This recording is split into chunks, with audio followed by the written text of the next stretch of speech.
Good afternoon, members. That is us now in open session for our meeting of the Education Committee today, 23rd of October. So I would advise members that the committee meeting will be recorded and broadcast throughout Parliament buildings and online. And I would advise those in the public gallery that they are welcome to use mobile devices as long as they are in airplane mode and all devices are muted, which I need to do on my own just in a moment.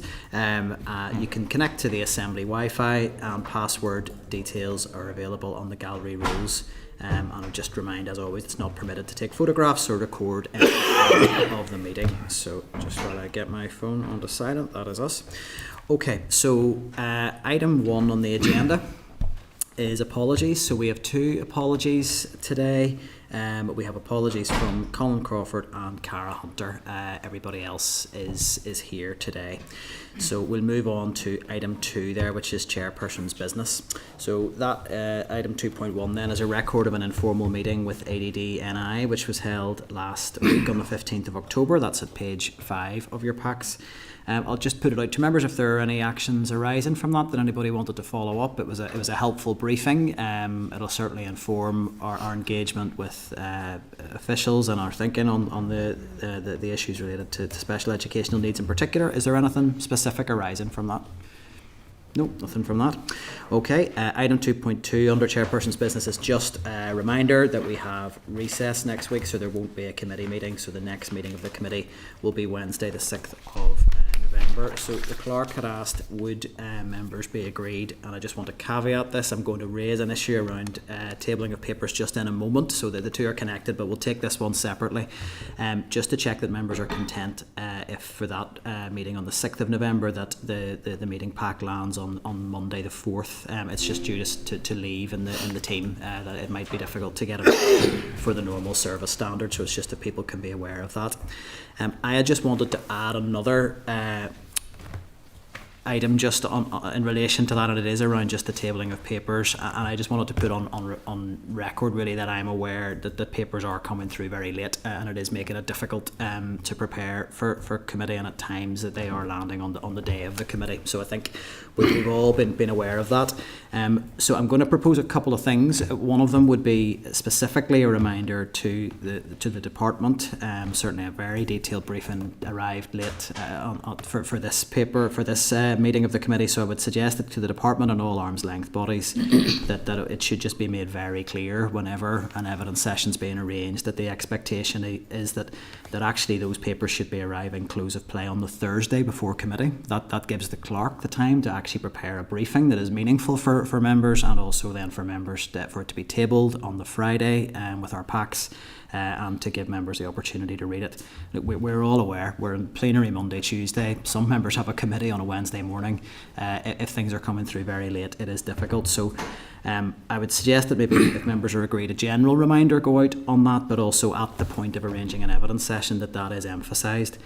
I would suggest for other organisations that at the time of arranging an evidence session that we should certainly be setting the expectation that Thursday is the ideal. I mean, possibly a little bit more latitude if it's a community and voluntary organisation which may not have the resources behind it that the department does, but the sooner we can get it the better, and I certainly think that papers landing on the day of committee makes it extremely difficult. So are we all agreed on that? Any other issues? I completely agree, Chair. The one thing I would say is you're right with the department, but for those other organisations coming in, we've talked before, there's a lot of other organisations that really would like to come and present the committee, and I think it's just courtesy to have those papers to make use of the session, because otherwise you're flying blind for some of this. Absolutely. Look, I think we've all noted it over the last number of weeks that there has been a bit of an issue with it. There's probably a separate sort of administrative issue just for the clerk and her team. And I don't know what other members' feelings are, that if papers are coming through in drips and drabs leading up to committee, to the committee inbox, my preference would be that as soon as they're available for tabling, they go in. I know there's maybe a desire to make it convenient to all land at one time, but I think actually, if it's a big briefing, if it lands on the Monday morning, that's better than the Tuesday evening. So are we all agreed that that's the approach for that? But I think we could hopefully rule out the issue by actually the bodies presenting to us getting those Papers should be in the Thursday before the meeting, so that we can. I think that's perfectly reasonable. So at latest. yeah, so we'll get a reminder out on that, but hopefully members are agreed that we can move on. So item 3 then, declaration of interests. Slightly strange one for me. I have a declaration to make in that one of the attendees today is a former employer of mine, Chris Little from the IFA, so I just need to note that. It's probably important to have that on the record. Does anyone else have any other additional declarations of interest they would wish to make? No. I'm a member of the GAA. Okay. I remember the GA as well. Thank you. I expect this is not, but the council used to have to do it for season tickets, so I'm block booker for Northern Ireland games, but I don't think that matters, but on the record anyway. I played rugby at school. Okay, we're all covered then. That's all good. Right, that takes us on to item 4, matters arising. So I have one matter arising, and it is really in relation to the RSE survey. So really, in terms of just to tie off the conversations we had around how best to amend the survey and to address some of the correspondence we were receiving. That should now, or should imminently now, be live again on the citizen space and available for responses. The main changes that have been made are that text boxes have been added for every question as standard, so all respondents have the opportunity to give additional commentary on any of the answers they're providing. There are also, in terms of any tick box questions, additional options for either neither yes or no or I'm not sure, again with a text box to elaborate on that, so that is now being provided. And also the teacher survey should now no longer flow into the parent survey, so the flow of that has been corrected. So on that basis, I propose we note those changes, but also note that all correspondence that has come in this week in relation to the need to change the survey be classed as a sort of as a block as having been dealt with. Our members agreed. Great. Okay. So that is Chair, I fine. have something on matters arising, if that's okay. Could I ask Peter, given the time constraints with our evidence session, that we move it to AOB? Is that okay, that we take it at any other business? I am conscious that we could be up against it time-wise, but I'm very happy to carry that forward to AOB, if that's something you're content with. I mean, we could probably deal with it in 5 minutes here, Chair, if you're willing to. Okay, I'll take a quick view from members. Are we content to take a brief item on matters arising? And I would ask that I would be suggesting this be very brief, and if it is going to run on, I don't want to shut it down, but I would just move it to AOB as we have a packed agenda. So, Agreed. Agreed? Okay, Peter, over to you.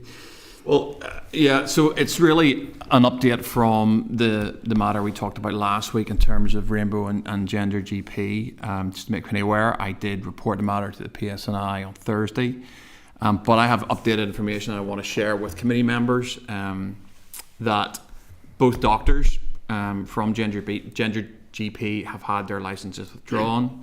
One was struck off the GMC register for prescribing sex change drugs via the website to 7 transgender patients, including a child aged 9 and a teenager who later took their own life. 4 months ago, the High Court ruled a 15-year-old boy was prescribed dangerous levels of hormones by Gender GP without ever speaking to a doctor. And in his ruling, Sir Andrew McFarlane said there must be a very significant concern about the prospect of a young person such as Jay accessing cross-hormone treatment from any offshore, online, unregulated clinic. My understanding of this organisation is, according to the courts, quite frankly dangerous. I'm not going to read it all out, but there are 4 duties on us as public representatives that range from the Children's Order to criminal law under the misuse of drugs, to common law offence of misconduct in public office, to the Safeguarding Board Act 2019, which says that all public authorities, including education bodies, must work together to safeguard children.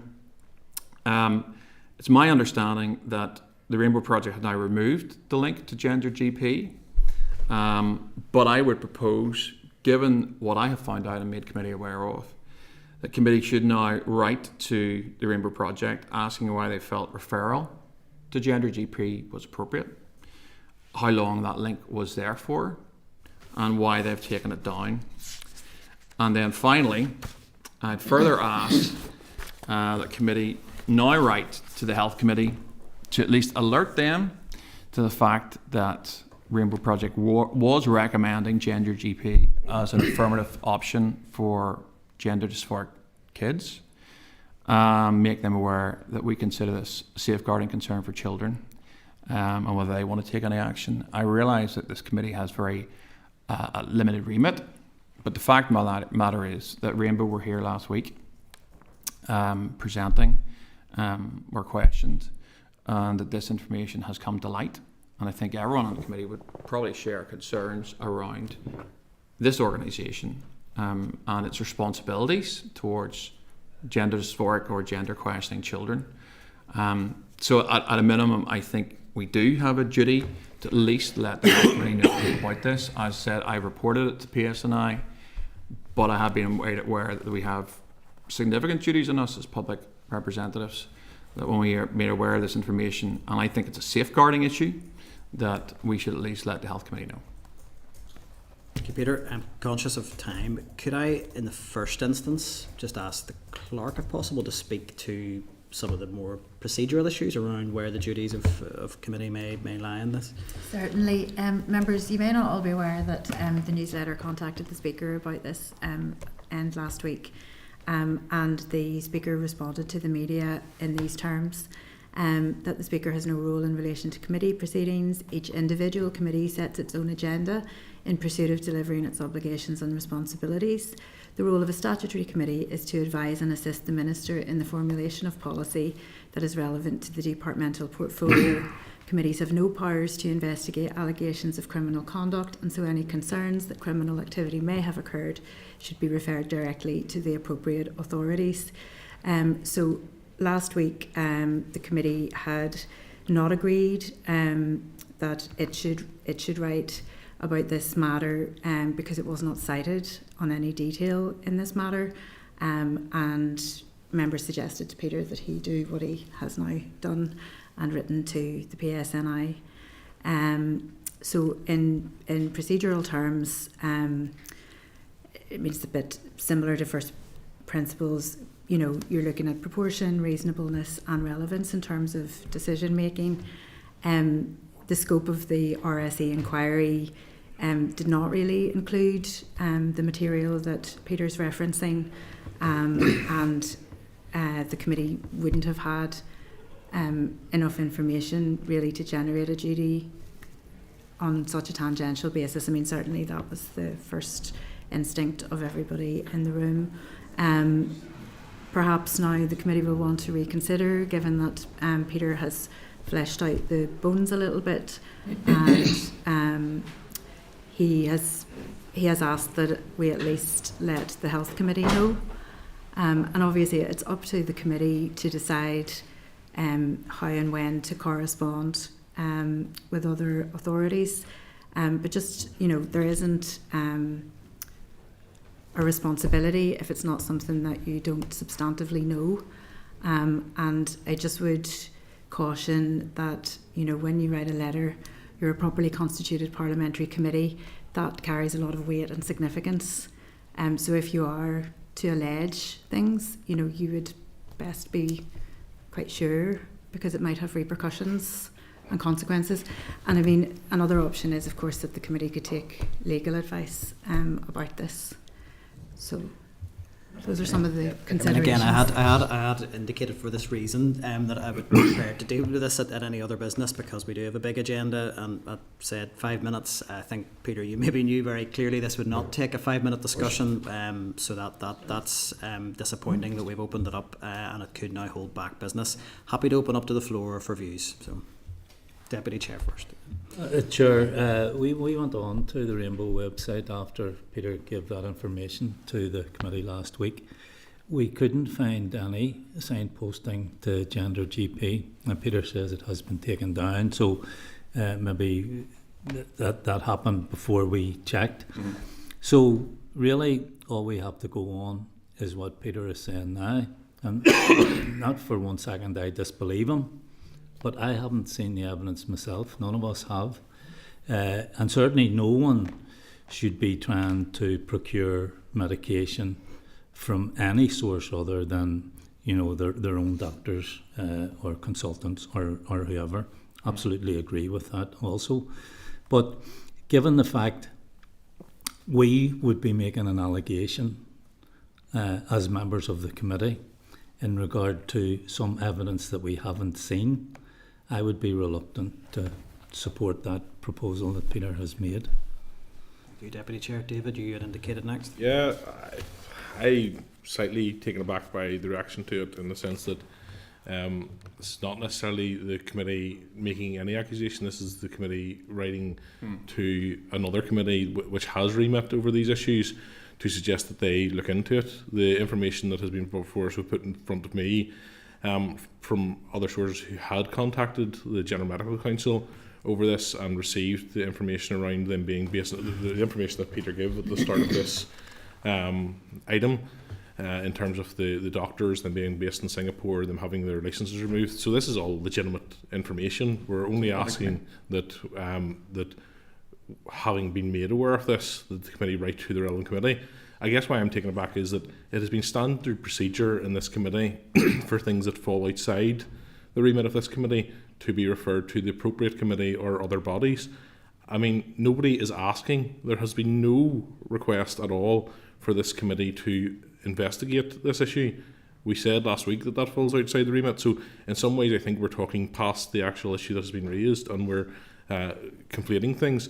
There's a very simple request here. The request is that we write to the committee that has remit over these safeguarding issues in terms of health, and we ask them to look into it. We don't need to do anything more than that. We have referred to an appropriate committee to take action. I really don't see the complication. Whatever people's views on the item, whether it's been raised, all of that, I mean, it's a fairly standard procedure, and has been with correspondence or any issue raised in this committee, that we refer to another committee or organisation as appropriate, and that is all that's being asked here. I'll leave it at that. Is there any reason why Peter himself can't write the committee? I mean, as an MLA, I'm sure it would carry a lot of weight for you yourself, or you and David, to make the Health Committee aware of what you have seen with your own eyes. I think it gets away from the point that this breaks with what has been normal for the committee up to now. Well, the point that Clark made about this is an allegation, which is, you know, a serious step away from what we normally do in regard to business of other committees. I mean, if someone writes to us in regard to a particular issue which doesn't really sit with this committee, we will say, no, this is a matter for the Department of Health or Department of the Economy or whoever. I mean, if I just Could I second possibly come in, respond? because I am, and I appreciate that you've wanted to raise this. I asked for this to be taken at any other business for good reason, and I am concerned we are now have a ticking clock while we're discussing a matter that is not under the remit of the Education Committee. So I am going to bring this to a conclusion quickly. My issues with this last week were largely around the fact that I feel it sets a precedent that we can open a door that any member can throw in an issue from another department and say, I think this is serious and we should do something with it. It was not the subject of the evidence session. It was not the subject of any briefing we received. It clearly sits, as you have articulated, with another department and another committee. And I worry that we would set a precedent that this we could just then have to take on board every single piece of material that a member may decide they want to raise in any evidence session that sits outside of education. So that was my concern around it, that I think we want to be clear. We have made a lot in this committee, every member has, around the pressures that we're under in our time. That I don't want the committee time to be taken up with this, you know, back and forth correspondence around matters that do not sit under the statutory remit of this committee.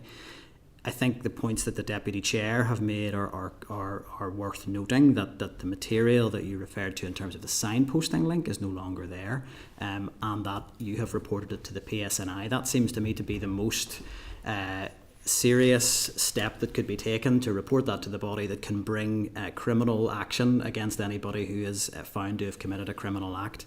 I am not sure that there would be a proportionality to anything beyond that. I'm happy to hear briefly from other members, and then essentially I suppose we make a decision if we want to divide the committee on this matter. Danny, you'd want it to come. I think everyone needs to. Peter, you've No, I was going to respond. I was just going to position, respond to so. Pat just to clarify something, Chair, if that was okay. Okay, if I you mean, want a quick clarification. Yeah, sure. I mean, in terms of the evidential nature of it, I believe that the actual witnesses admitted that the link was there last week, so I don't think the question of the link being there is in any question. I don't think that needs to be shared, because I think the actual witnesses themselves admitted that the link was there and has been since taken down. Which is really the action you would have hoped for, which seems to me to been a proportionate response to that. Yeah, but I'd like to know, Chair, how long it was up there for and the reasons behind it. I mean, I appreciate there's time constraints in this committee. This is really serious stuff. These are kids. This is an education committee. These are gender dysphoric kids who can access illegal drugs from an offshore clinic from 2 doctors who aren't on GMC, and one was actually struck off for exactly the same stuff as we're talking about, and that was 3 months ago. Information in the public domain, and you've and made it's that all refer. it is all. I'm going to bring Sure. bring Danny in, and if no one else has a I'm happy if position. Pat and yourself covered it, and always happy to listen to legal advice as well. I just want to put on record, like, there is people coming and presenting to us on our request for the RSE. Matters relating to education. Yeah, and it's not even just that. It wasn't the first time. Like, we had, I think it was Nikki, and at that time where there was questions being asked around the organisation as well. And just want to say I'm thanking everybody who comes in to present this, and we just have to give them that wee bit of, not be looking to make political gains out of it either. So what I'm hearing is there's not agreement in the committee on how to take this forward. I mean, if there's an acceptance from your side, Peter, that you can take any of those actions forward yourself, then we can leave the matter at that. If you're wishing to divide the committee, we can. So I appreciate that, Chair. I certainly have made a proposal there that we do write to the Health Committee regarding this, asking those questions that I've already outlined. I do feel strongly about this, and at the core of this is protecting gender dysphoric kids and gender questioning kids who can, through this organisation, prescribe drugs that will do them harm.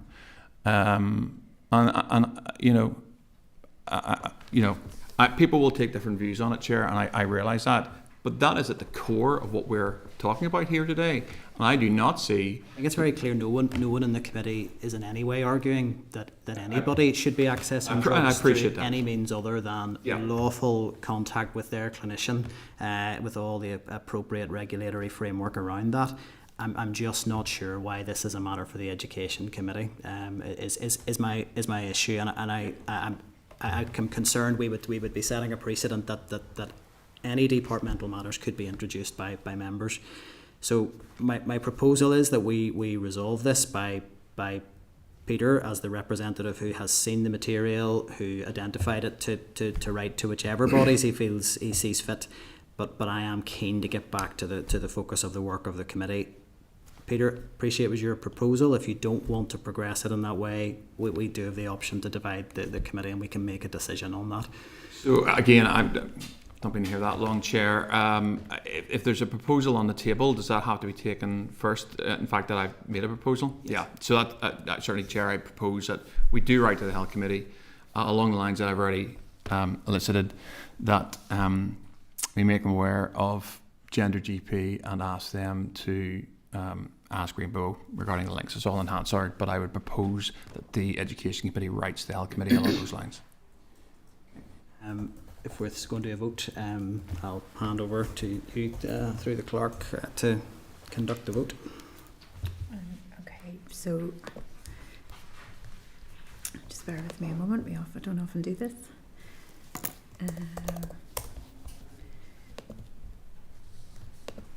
So that's the proposal. Have we? How many are in favour?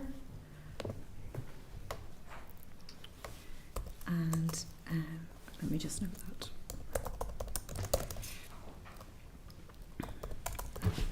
Against? Okay,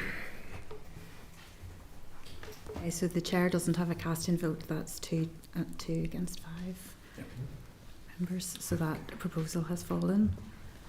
Okay. So that is matters arising dealt with.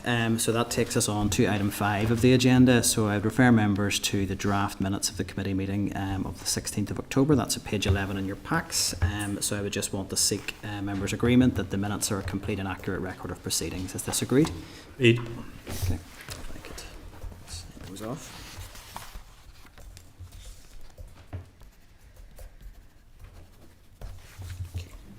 Okay, item 6. We're now under considerable time pressure, so we will hopefully be able to bring the first briefing through. So there's a written briefing just to draw members' attention to it, item 6, before we bring the witnesses through.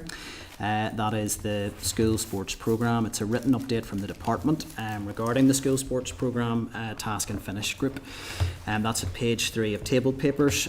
So the briefing from the department, it sets out the background to the school sports programme, which I hope members have had the opportunity to refer to, and also the rationale around the decision to cease funding. There's also a note in the paper which will be relevant that the Education Minister met with the IFA and GAA on the 27th of March to discuss the potential reintroduction of the programme, and then there was a follow-up meeting with officials on the 30th of May, and a draft paper was shared at that meeting outlining the proposal should the sports programme be reintroduced. Department estimate that the programme would cost in the region of 500 to 750,000 per annum, and their assessment is currently that would be unaffordable without access to further funding. So that moves us on, then. That is relevant context for the first briefing. Item 7, school sports programme, and that's an oral briefing from the IFA and the GAA, who were the two bodies who delivered the school sports programme for DE. So there's a briefing note from the clerk at page 20. There is their ETI report, thematic evaluation of physical education in primary schools, at page 22. And there is correspondence from the IFA, and that's at page 8 onwards of tabled papers. We also have correspondence from Ulster Rugby, tabled at page 20 of tabled papers. So, Jim, if you want to bring the witnesses through, we will make a start.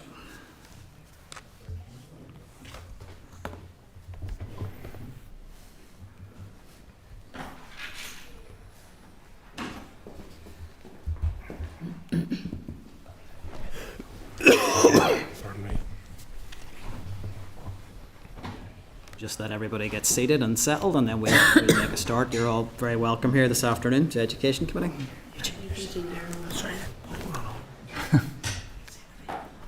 Under an alias. Hopefully that's everybody sat with the right name tag, and we can make a start. So look, you're all very welcome here today. Thank you first of all for reaching out to committee to brief us on this issue. The briefing today, we do have a very packed agenda, so we'll be on fairly tight timescales, but we want to leave as much time as possible for questions, so that members have the opportunity to look at this issue in as much detail as possible. So I'll do introductions in a moment, but the format from there will be an initial presentation, and I know that some set of PowerPoint slides have been sent through that we can go through.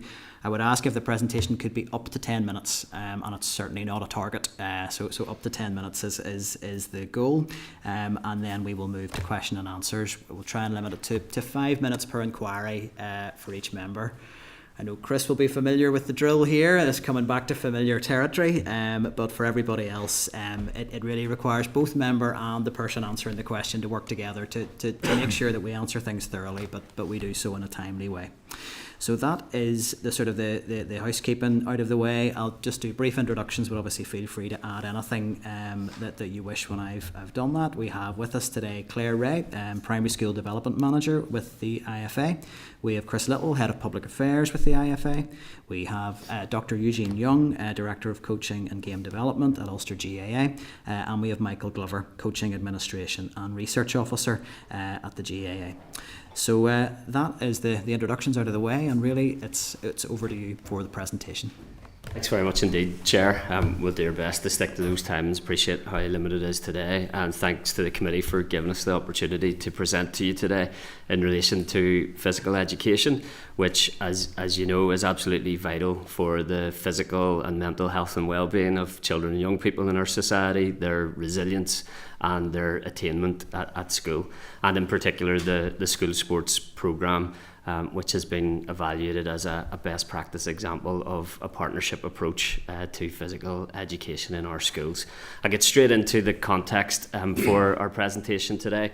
That is the Department of Education commissioned Education Training Inspectorate thematic evaluation of physical education in primary schools, which reported in 2022. The Department of Health Fitter Future for All framework The CMO, Chief Medical Officer, recommendation for children to access a minimum of 1 hour physical activity per day. The statutory entitlement to PE for every child to Key Stage 2, and the Department of Education guidance of at least 2 hours PE per week per child. Next slide, please. So the ETI evaluation findings found, thankfully, wide range of good practice PE in primary schools across Northern Ireland, but unfortunately it also identified a few serious issues, in particular that in 75% of primary schools children are not accessing that recommended minimum 2 hours PE per week. In 50% of primary schools there is no trained, skilled, confident PE lead. However, positively, in relation to a wide range of other positive findings, was that partnerships with skilled coaches from sport governing bodies are supporting the quality of teacher planning and confidence for PE in primary schools. Next slide, please. The ETI recommends then collective and decisive action by the Department of Education in response to those issues. The programme is delivered by both the RSFA and Ulster GA, and it's funded by the Department of Education. It's designed to help children increase their confidence levels and developing new sports skills, but also just to instil a lifelong want of learning and motivation towards participation in physical activity and sport. And it's an opportunity for schools to deepen and strengthen their delivery of the physical education curriculum and physical activity. It's really a good experience. We're getting to go in, we're not just necessarily focusing on skills, we're making it inclusive for kids that maybe don't get much physical activity. So we're trying to engage them and sort of make it exciting and something that they look forward to. As coaches on this programme, we get to work with over 100 children every day, which is about 5 to 6 classes each day on a weekly basis. This gives us the opportunity to get to know the children, but it also gives us the opportunity to work closely with the class teacher and get them involved in the lessons. They can then help us identify those that may need challenge further and those that may need a little bit more help. I have to say the programme benefits the teachers in the school on whole majorly. The teachers absolutely love it. The kids get so much out of it, and our teachers then watch the lessons and then they upskill their practice. A lot of teachers in our school would lack confidence when it comes to taking PE lessons. Therefore, watching these high quality PE lessons happen, they then take notes and then they can mirror this down the line. There's a huge benefit when the children actually come back into the classroom then. They're more focused and ready to complete their work. There are many benefits in terms of their resilience and their teamwork. They learn a lot. I love the way the coaches from the IFA and GAA send positive messages very subtly in their practice. They don't explicitly talk to the children, but they send these messages about teamwork and resilience and encouragement.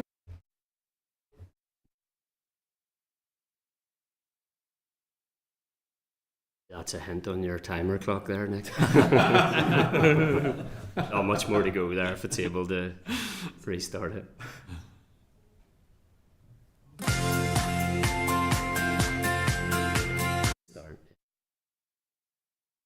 Physical education and physical activity and sport in schools, and through that time we've developed a massive expertise in this area. Every term, at the end of each term, we evaluate teachers and pupils, and any of the recommendations that they make, we implement them in the following term.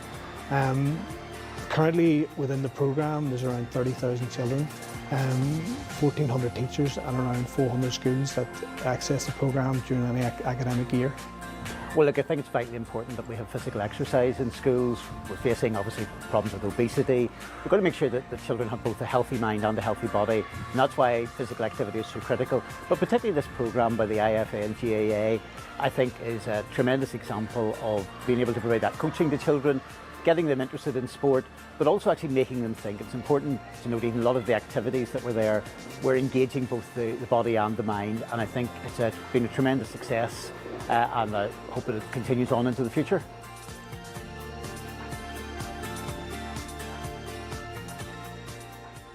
Mark, so I just have my colleagues Eugene and Claire just going to say another brief bit about some of the key data on the school sports programme and the proposed new sports programme. Hand over to Eugene.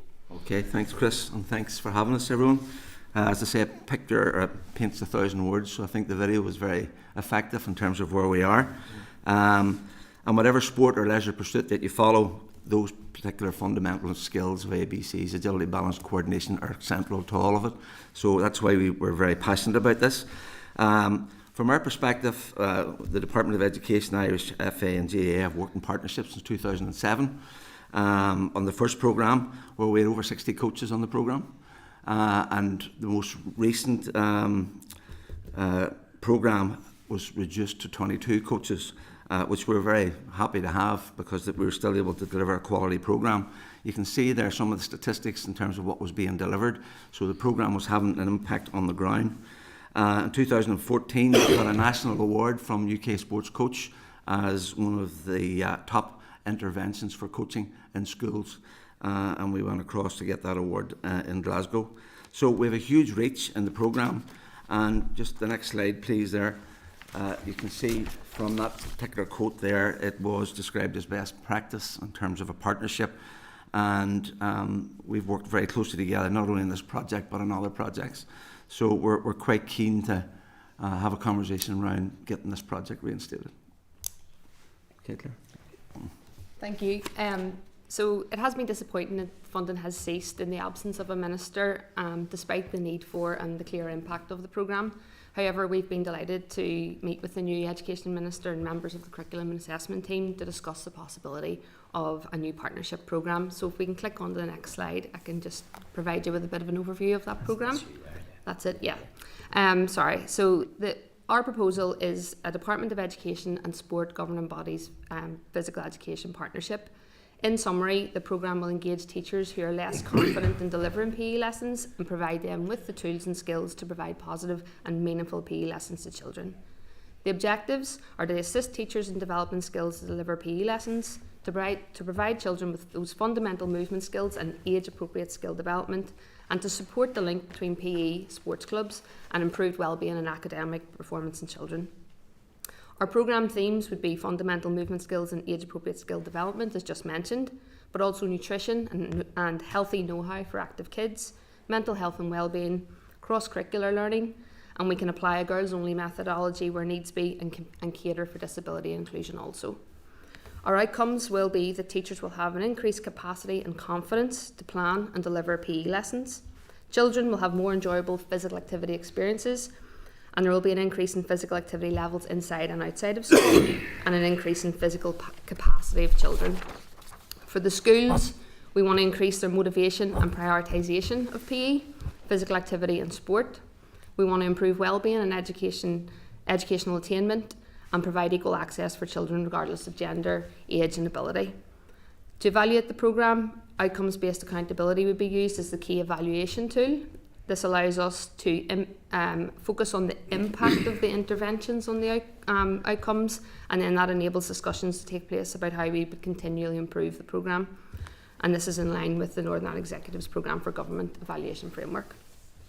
In conclusion, we hope this has demonstrated the need for and impact of such a programme, and we would be grateful for the Education Committee's support of our new proposal to the Department of Education. Brilliant, thank you all. Not too bad on time, so we did all right. I'll kick off and thank you very much for the presentation. Look, you referenced it in the presentation, that ETI thematic review that we've all had. We've had a copy of that in our packs from back in October 22, and that did highlight the programme as an example of good practice in terms of that sort of time-bound impact on a school that participated. So could you give us a bit more on what your organisation's assessments would be of that specific impact on the schools that did participate? I'm really thinking about their future delivery of PE, what that looked like as a result of engaging with the programme. Yeah, I'll maybe take that one if that's okay. So probably the best measure of the impact was an independent research piece that we had done on the programme in 2020, 2021. Turned out to be a good time to do the research because it was during COVID and it was easier for the researchers to get access to the teachers. So that involved over 200 teachers, 95 schools, and then there were just under 4,000 surveys completed by the wider pupil population. So I have some of the findings here. 90% of teachers and school leaders were very satisfied or satisfied with the programme. More than 2/3 of teachers saw a noticeable positive difference between this and other provider coaching programmes. 70% of teachers noticed an increase in pupil anticipation and excitement before the sessions. Over half of teachers noticed a positive difference in behaviour, and key was that almost 70% of teachers quoted their confidence improving as a result of the programme. I have, if I can find it, a couple of quotes from some of the teachers too. Bear with me, I think it is in one of these documents. But essentially, I'm trying to come across it, but essentially teachers' testimonies feeding back that the programme has provided them with the ability to plan appropriately and deliver a PE lesson off the back of the programme, and our coaches working with those teachers. Yeah, just maybe an add-on to that is really the link with their communities, where the children are getting this in the school, and they're also getting it in the local clubs. So we were able, because of the size of the two associations, we were able to link the schools and the clubs. So the kids are getting it in both contexts, you know, and a consistent message. So I think that's a very positive impact as well. I mean, you may not have it, I don't know how far the research went. Is there any evidence around sort of what the ongoing levels of physical activity for those children looked like who participated? And perhaps the research didn't go into that level of detail? No, it didn't. That's absolutely fine. I think that's possibly for a new programme, though. Obviously, in terms of using an outcomes-based approach, turning that curve in relation to not enough pupils accessing the 2 hours per week, that could be established as a good driver, as a good measurement for the future programme, to try and have that specific data at hand to show the impact in that regard as well. One piece of research that we did do was in the initial programme was pre and post programme. So when they started the programme, we did a series of measurements, and then post programme we did the same, and just to show the progression. And there was a positive outcome of that. Other members may want to come in around what your proposals and more detail maybe around a successor programme. I mean, just in terms of the state of PE provision based on that ETI thematic review is not good, and we could list a lot of stats, but I think the main takeaway is that we are absolutely not where we should be. Can you give us a sense of your assessment of the impact of not reinstating a programme? Well, I think we feel PE is not prioritised, and we see that when we're in there. I suppose a quick story was, you know, I was delivering a session, and I was watching a post-primary school running an athletics programme, and they were doing long jump into the pit, and the quality of the movement of the kids, and these were like maybe 14, 15-year-olds, down the runway to jump into the pit was absolutely abysmal. So like, I'm very much sold on the need to have good physical literacy, whether it's me as an old fella trying to get out of a chair, or whether it's a kid running jump into a pit. You know, physical literacy is where it all starts, and it's front and centre in Sport NI's strategy. Sport matters, and it's something that, you know, we're very keen to push forward with. I think, sorry if I may add, we've had, even just this year and last year, close to 350 schools reach out to our governing body looking for support. So not having a programme like this, there's a clear need and willingness from teachers to engage. And I think it's also important that with this programme, it's not a focus on traditional sports. Sometimes people see the Irish FA and GAA and think we're going in and teaching those. We're not. It's fundamental movement skills. It's making children physically literate so that they have those building blocks to essentially take part in any sport. So to answer your question, the risk is that children are physically illiterate, essentially. Chair, if I really briefly, the ETI report found that 19% of schools are currently unable to deliver the statutory entitlement for PE. So in answer to that question, we're failing to meet the legal rights, the statutory entitlement of children to physical education, and we're failing to meet Chief Medical Officer and Department of Education guidance in relation to the amount of that. So as my colleagues have said, not to be too stark, but we are risking the physical and mental health of children and young people, their resilience, their attainment, and their future health as adults. Yeah, if you want to put it in figures, it's around 200 schools there's no PE provision at all. So it's stark, so it is.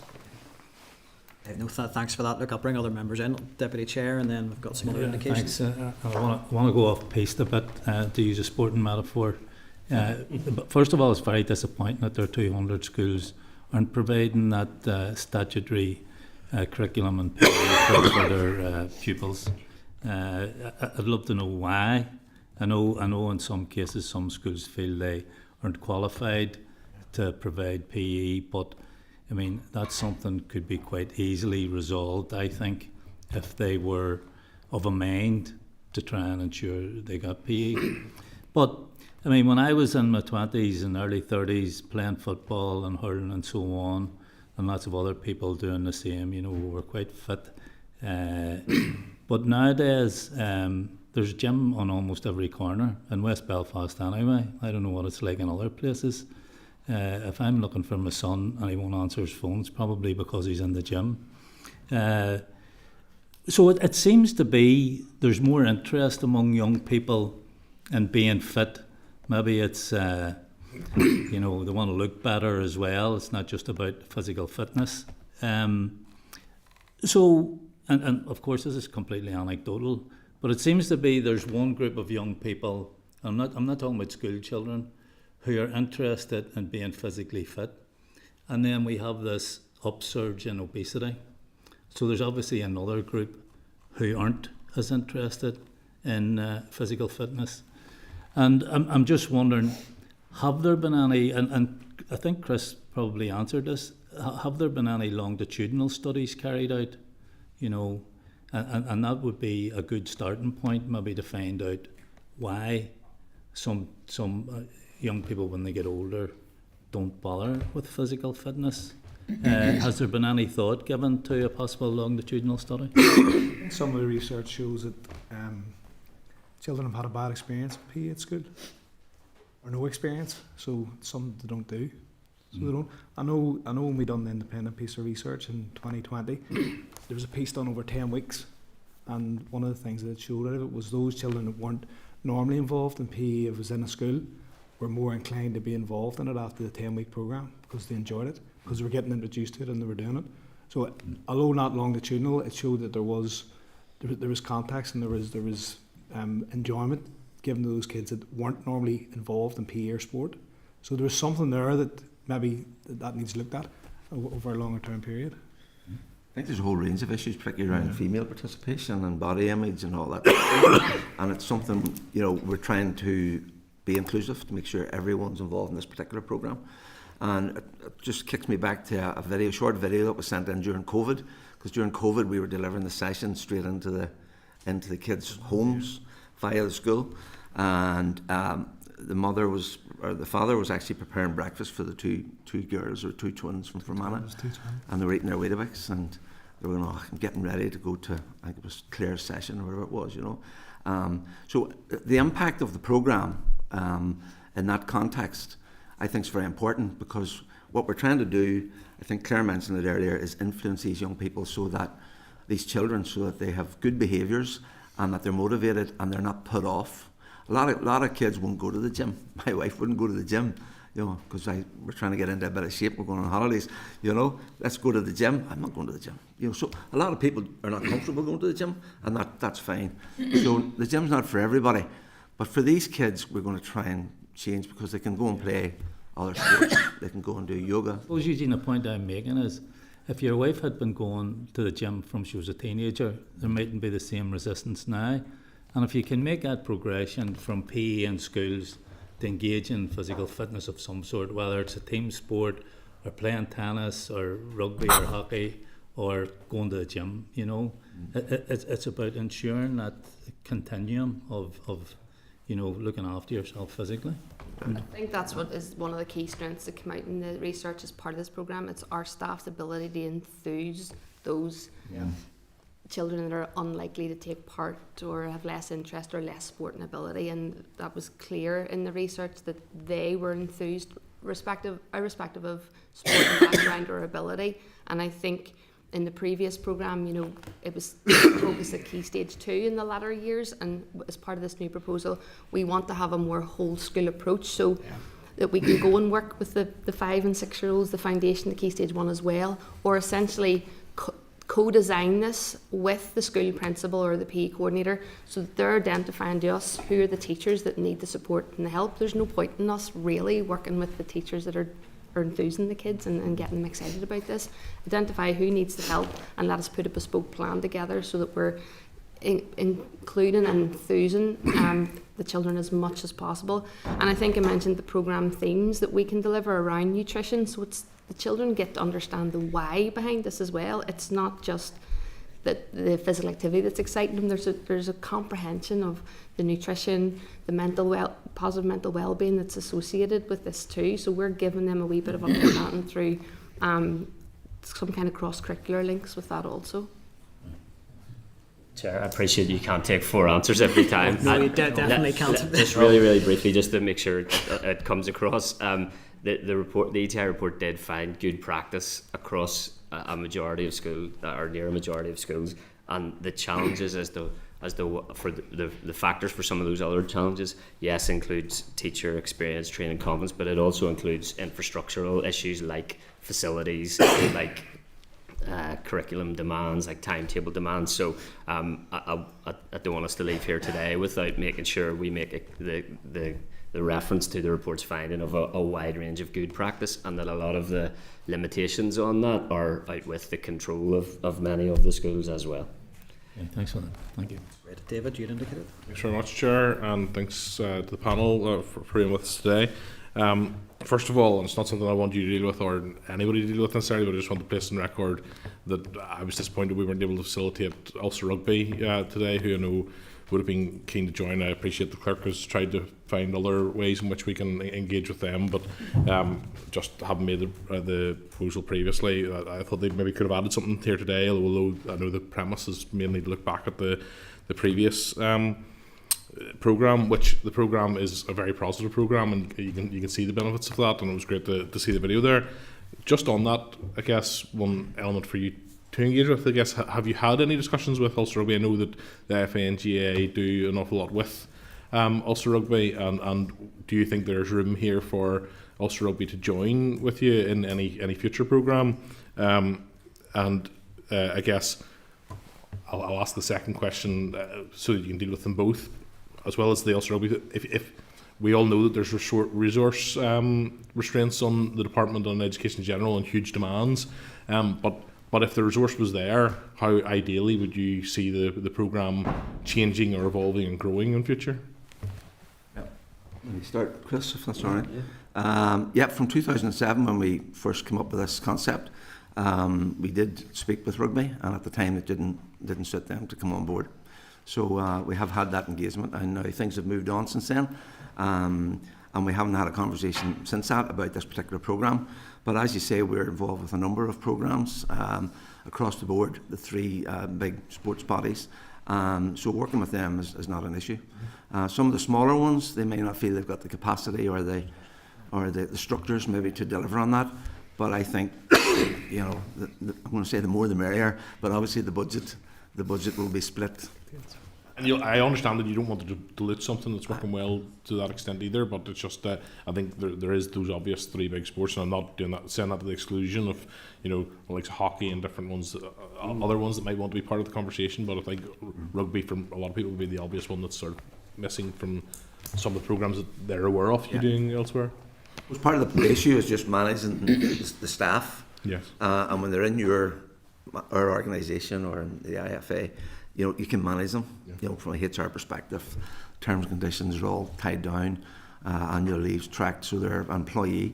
When you have multiple organisations with people spread in different places, then the responsibility falls back with that particular governing body. So it's a wee bit of a challenge the more you have on board, but certainly it's something that could be looked at. Appreciate that. Yeah. And then, just in terms of if in an ideal world moving forward, what would be if you could change anything or add a number of things, what would be the big things that you want to see in a programme going forward?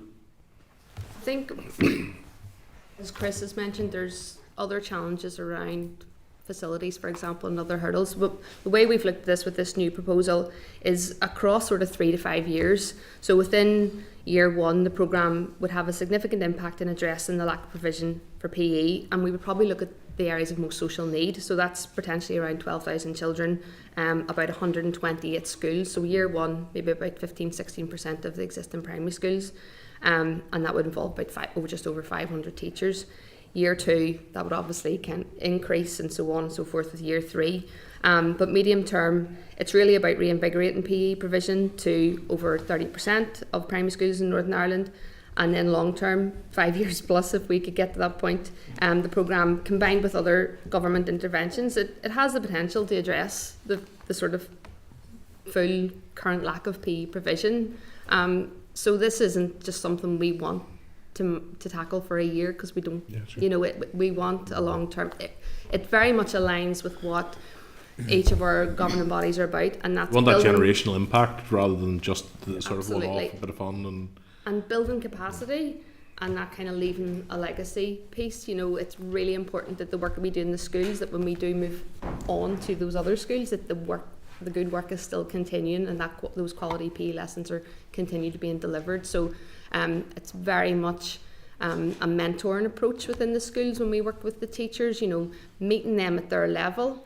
Previously in the past, our coaches have been so highly skilled in going in and deliver that we've maybe made the teacher feel a little bit further away and less confident. But what we integrated into the last version of the programme was more meeting the teacher at their level. So going in, having them deliver, and then bringing them along as part of the journey, so that when we leave, they feel that they can continue on with it. So through, I suppose, the history and experience that our two organisations have, there's been a lot of learnings, a lot of feedback and recommendations from the independent research, and we've began to already think about what's in the ETI findings as well to really make this impactful. Yeah, great. Thank you very much. I think sport in general, inter-school PE, house games is something that gives us some of our best school memories. So I think that's a very positive programme, and obviously the contribution of children's health as well. Thanks, Chair. Oh, absolutely. Just making sure we get round everybody. So Kathy, you're next. Thanks, Chair. And first of all, it's good to see a good County Down man at the heart of that, Oisin McManus. First of all, he's left us since then. Declaring interest in County Down fan there, Chair. No, look, I know myself. I see it with my own children. On a Tuesday and a Wednesday, they skip out to school. That's their days that they get soccer and they get Gaelic. But I'm really lucky that I suppose I'm in an area where our local clubs are really strong, and they're continuing this on. They're putting volunteers in. My own club's doing it, putting volunteers into the school.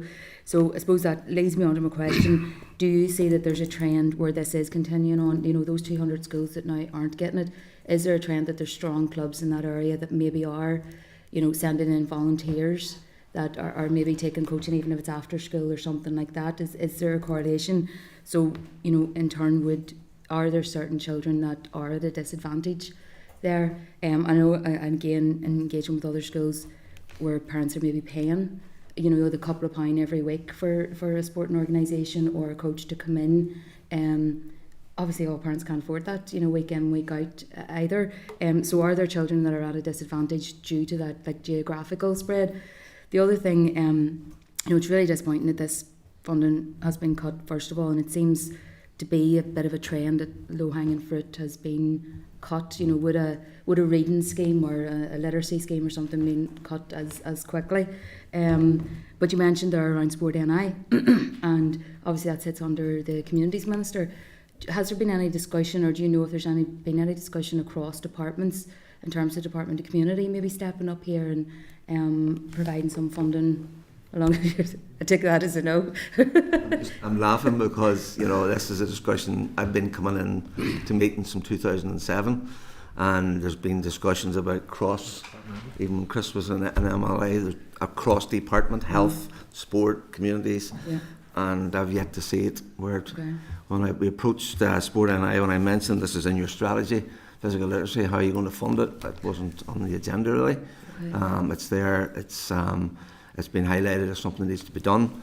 From our perspective, sorry I jumped in on you there, Kathy, but from our perspective, there are a lot of commercial organisations out there delivering, and without casting any disparity on a commercial organisation, I'm not sure there's the quality assurance, there's the looking after their employees the way the two governing bodies do.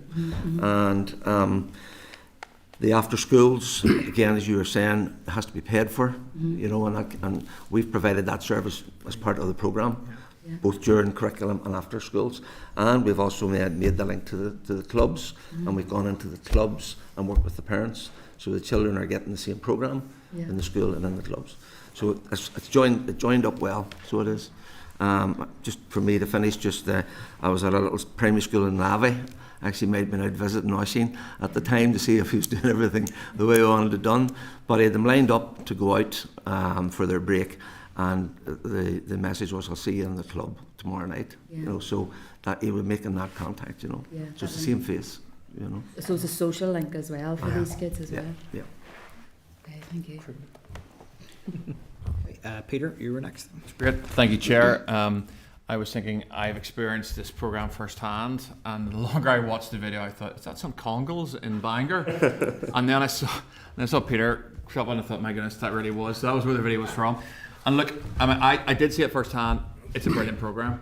So there's your takeaway for me today. I have just two questions, because I'm writing the Chair's bad books for keeping the committee back earlier on. So, and Chris, you've got to be really brief on this. So how are schools selected for it? And how much did it cost? How much will it actually cost? Because picking up on what Kathy said, the department obviously, maybe we wouldn't quite frame it exactly how she did, but her point was sound. The department, I suppose, doesn't even have the money at the moment to meet some statutory obligations. I know Chris made the point about this is part of the curriculum, but I'm thinking about SAN, for example. So there's a lot of pressure on the budget, and we know that. So really, how are the schools selected for the new programme it runs, and how much would it probably cost, and is it scalable? And how the schools have been selected in the past, essentially our staff would have approached the schools. They would be based regionally, so whether that's per county or per council, and then we would ensure that working across both the associations, that the school isn't getting the same programme from both, so really extending our reach. Probably what we've embedded in towards the end of the last programme and would look to do with the new programme is identifying those schools that are keen and motivated, because as part of the research it was identified that some schools are maybe less enthused about PE, let's just say, and so they would see our programme as a stick and plaster approach to this problem. You come in and you do it for us, and then when we step away, nothing's continuing to happen. So we're looking for those keen and motivated schools, and we're saying to them, look, we're holding you guys accountable too to deliver this when we leave, and to see this as an upskilling opportunity for your teachers also.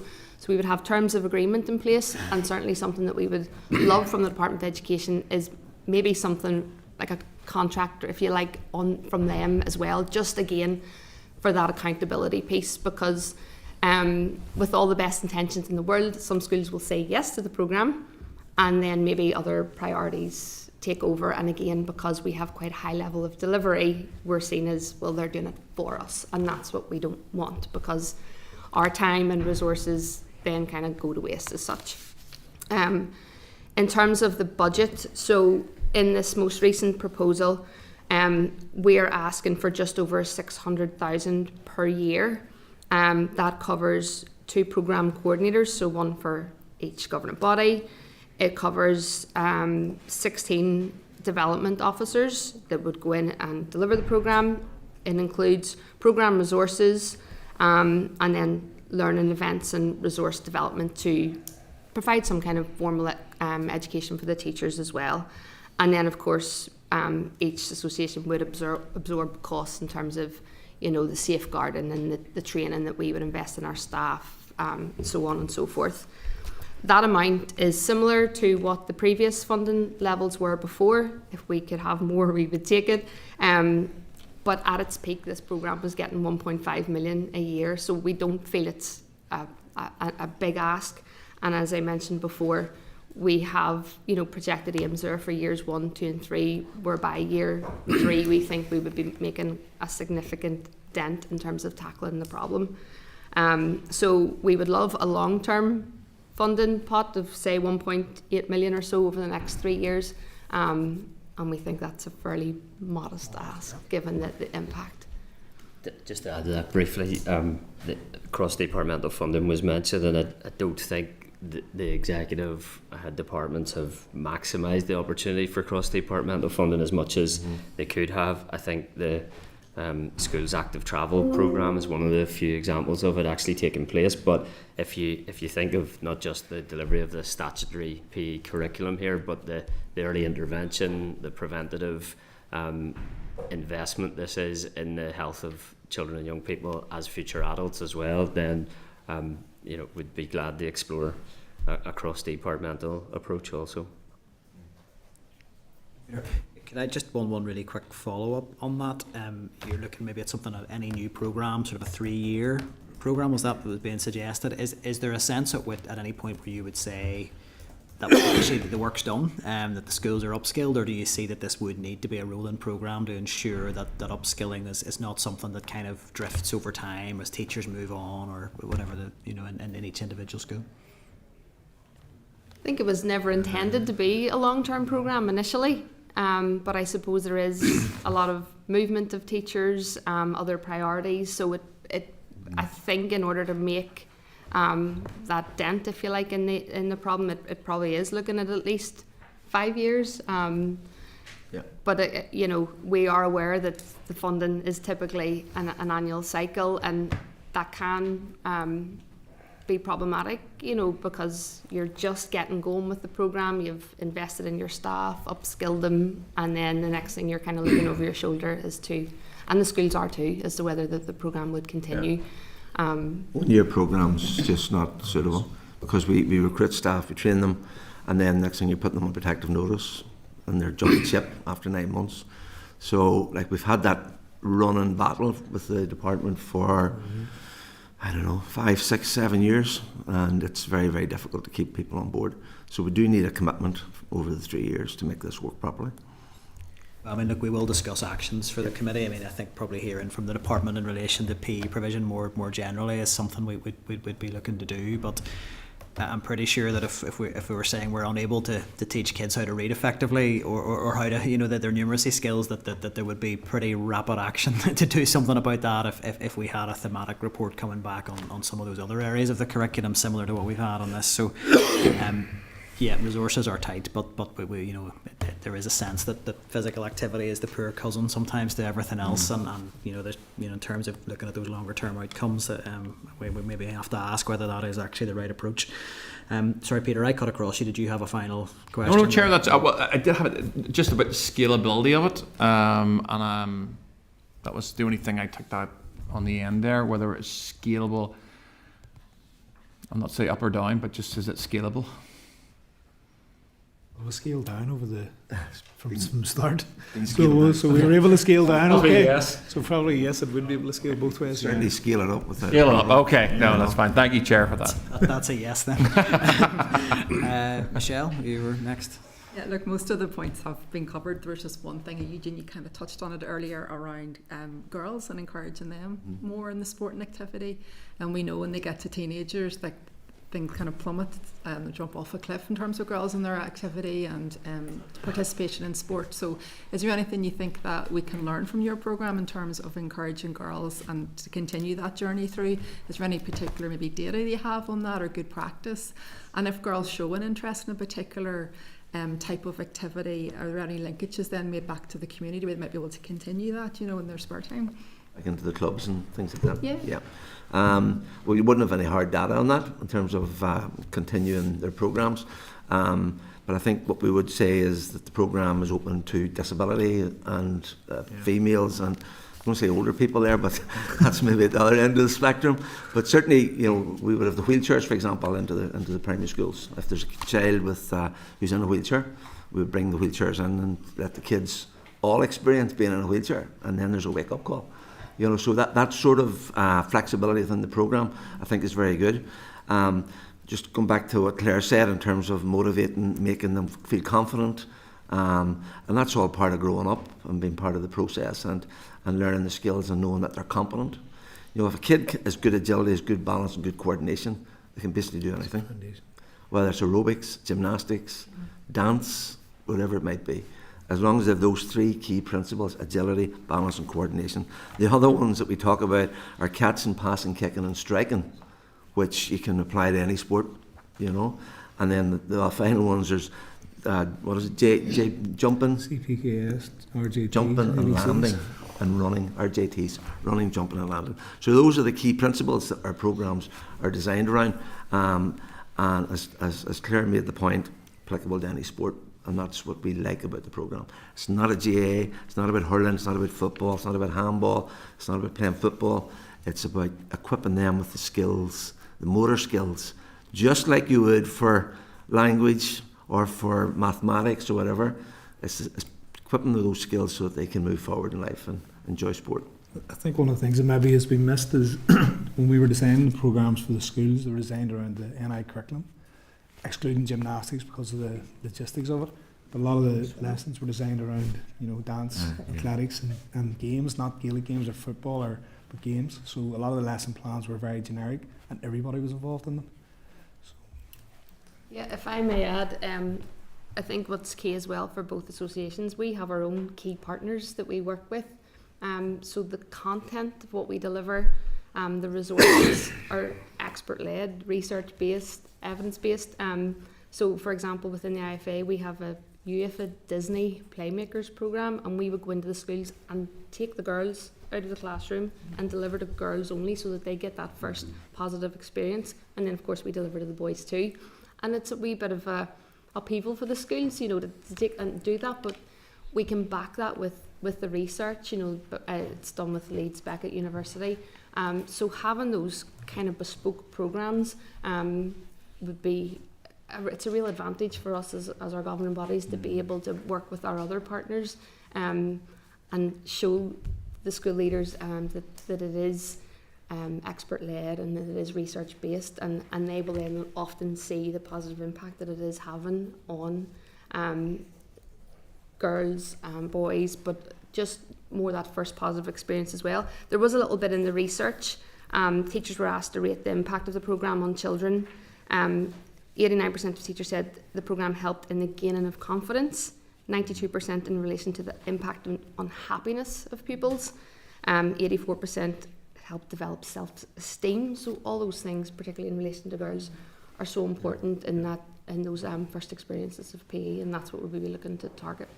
Oh, great. Look, it was great to also see a video. We get a lot of words on a page all the time. We have to kind of visualise what this looks like. So to get the video to see it in action was really brilliant. So look, thanks very much. There was actually a young girl speaking on the video that we missed out, unfortunately, but we'll share it with members afterwards. And we'd be glad, obviously, to host visits of any nature if helpful as well. Yeah. Great, thank you. And then Danny. Thank you, Chair. Thank you for the presentation. I'm very lucky, but like Kathy, my kids have benefited hugely from sport in school, and I start from my daughter, that confidence, that positive early interactions you're talking about, and what that leads to, because the two boys came after, but she had herself enrolled through school into the local GAA club, and that's their club and their club for life. And there's in the other sports that run off from it, you know.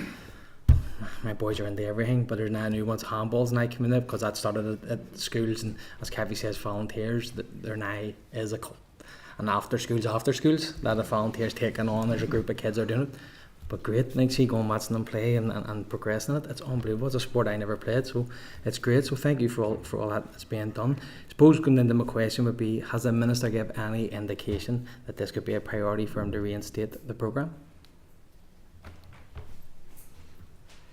I mean, yes or no answer's fine. I think, as Claire said, we were really glad to meet with the Minister. I think he was receptive. He did seem supportive. I think he appreciates the impact and the importance of the delivery of the physical education curriculum, and the links with sports beyond that as well, for all those reasons that we've outlined. So yeah, we've continued to engage with the department in relation to what a proposal would look like, and we'd hope to meet with the Minister again in the near future to try and put it in place, because obviously with the cessation of the programme there would be a bit of work to lead back into the implementation of a programme, and we have qualified, equipped staff who would love the opportunity to get back in and do that again. And perhaps mention briefly in terms of working with other governing bodies. The governing bodies that have been mentioned work closely on a range of projects. Not least the Fresh Start Through Sport programme that is equipping young people at risk of offending or of paramilitary harm. So if the Minister is interested in a wider partnership, then that can be explored as well. But we'd be very eager to see that engagement through to a new programme being in place, and it'd be great to have the Education Committee support for that as well. Yeah, because it is important there is tight budgets, and we all know we need multi-year budgets, but there's also priorities for ministers. Like I'll point out one thing: there's £250,000 getting into phone pouches, which I don't agree with, which could be used for something else. Not trying to make a political point, but I'm just making that it is priorities for ministers as well, what they do with the budget that they do have. I suppose just to finish off on it, just with the schools, I just think the special educational needs and the importance of that in the schools, and just I don't think we touched on it here today. Just if we could just feed in a wee bit of the positive work that goes on in special schools. Yeah, well, I think as part of this programme, we made the decision ourselves to include special schools in its previous form. And then, of course, more and more primary schools seem to have the special educational needs units. So again, our staff would be trained to cater their delivery to ensure that those children are being included. And then I suppose outside the programme, each of our associations would be involved in working in the disability sector. So currently, for ourselves at the IFA, we do deliver in special educational needs schools each year, and have been doing so since 2020. Just to add really briefly, one of the most powerful testimonies that I have heard in relation to the programme when we were on a recent visit was of one pupil who was non-verbal in their communications in all other classes, and was able to be verbal in their communications with one of the sports programme coaches, just as a result of the impact of his coaching and his engagement with them, which for me is a really powerful outcome of the particular programme and approach. Absolutely. Like a pretty good note to finish on there, I think, on that one. So yeah, I mean, I think thank you all for your time. It's been a really helpful presentation. I think for this committee, it's the first opportunity we've had really to engage on the issue of PE and physical activity in detail really since restoration last year. So that's been a really welcome briefing. We'll have a discussion around follow-up actions from that, but it's been extremely helpful, and we will certainly be taking a lot of that away from here. So thank you. Thank you for having us. Thank you very much. So just while the witnesses are being seen out, just in terms of actions arising from that, I think there's a number of things that we could potentially look at.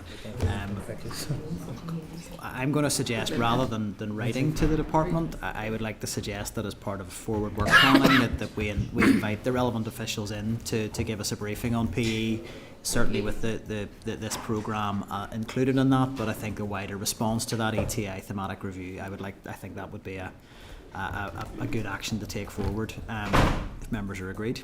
Yeah. Agreed. And I do want to put on record, I think the department were keen to actually bring an official to the committee today to discuss the work that they are doing in this space. But just the agenda didn't permit having another presentation in there, so I think that should be noted. There seems to be an open door there.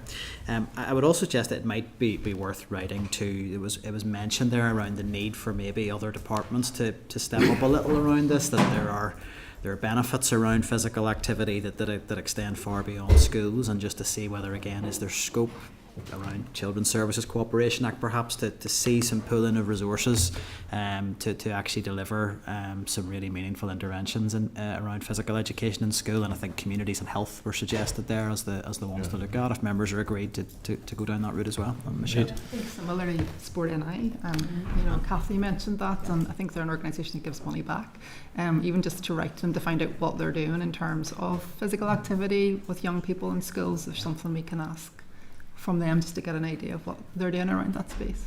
Absolutely. So we agreed on those follow-up actions? That's great. Okay, so that moves us on to item 8. So I'm happy to welcome our next witness. We have very pleased to have Fergal McFerrin here today. It's for another briefing on the committee inquiry into relationships and sexuality education. Fergal is from the Children's Law Centre. Been at committee before, so familiar territory, and Fergal is the Policy and Public Affairs Manager there for the Children's Law Centre. So really, without really much further ado, I'm happy to hand over to you, Fergal, to make any sort of initial remarks or opening presentation. We are regrettably on a bit of a tight time scale with some of our RSE briefings, so if we can aim to sort of keep opening remarks to around 5 minutes, that would be really helpful, so that we've got plenty of time for members to follow up. But unless we've anything else to add, we'll make a start. Yeah. Thank you, Chair, and good afternoon, members. Can I thank the committee for the opportunity to contribute to your deliberations? I want to begin by making clear that the Children's Law Centre is entirely supportive of the committee's decision to undertake its mini-inquiry into relationships and sexuality education in order to examine what reform may be necessary to ensure all of our children and young people have access to a fit-for-purpose curriculum which can keep them and others safe, support their development, and meaningfully prepare them for life. When we have had opportunities to hear directly from young people about the issues they care about and would like to see change on, either formally through research or informally through other settings, relationships and sexuality education or issues directly linked to it are almost always overwhelmingly raised and have been for quite some time now. Young people should be active participants in their education, not just passive recipients of it.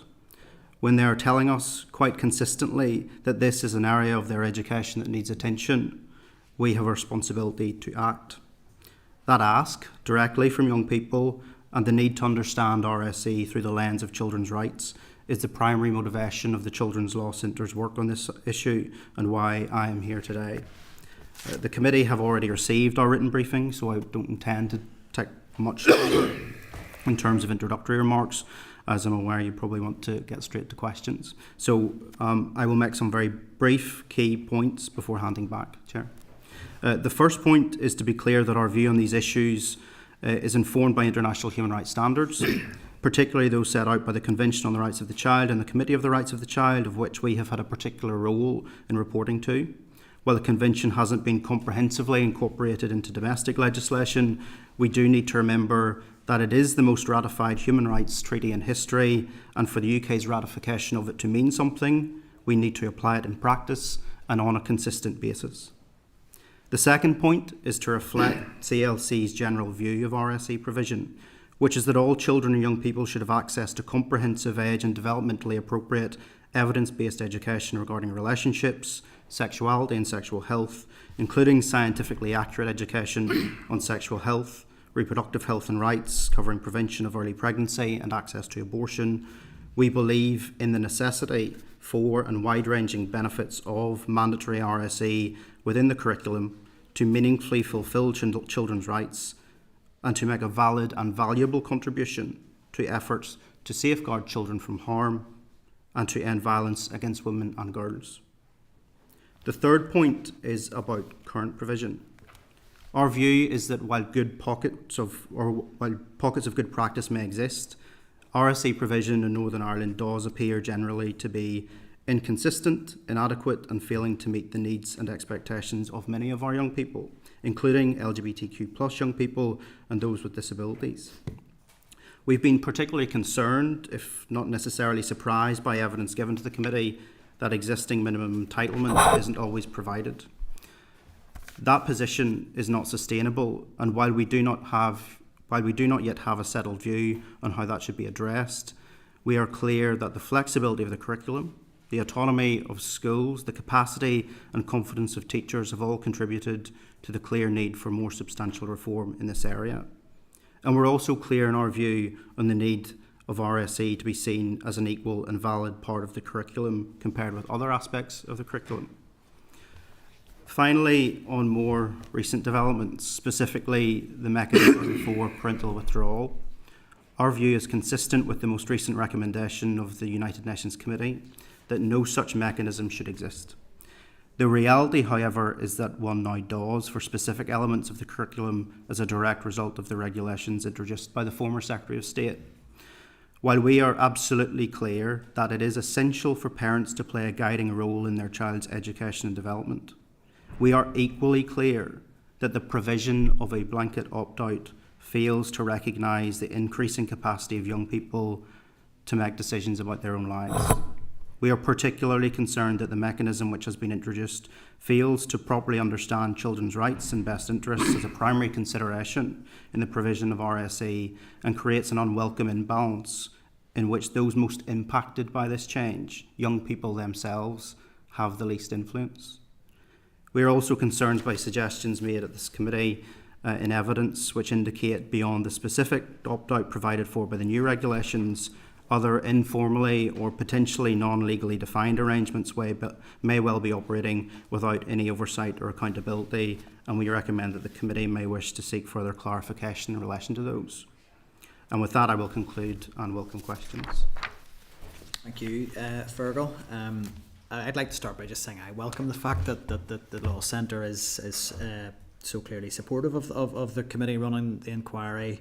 It was an inquiry unanimously agreed by all parties, and I think it was disappointing to maybe hear it categorised in the chamber earlier this week as some sort of pet project of one party or another.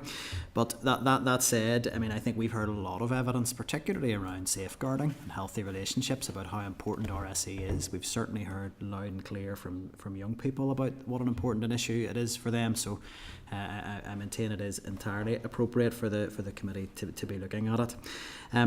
Look, Fergal, your briefing, your written briefing was really thorough, but to maybe just pick up on a couple of points.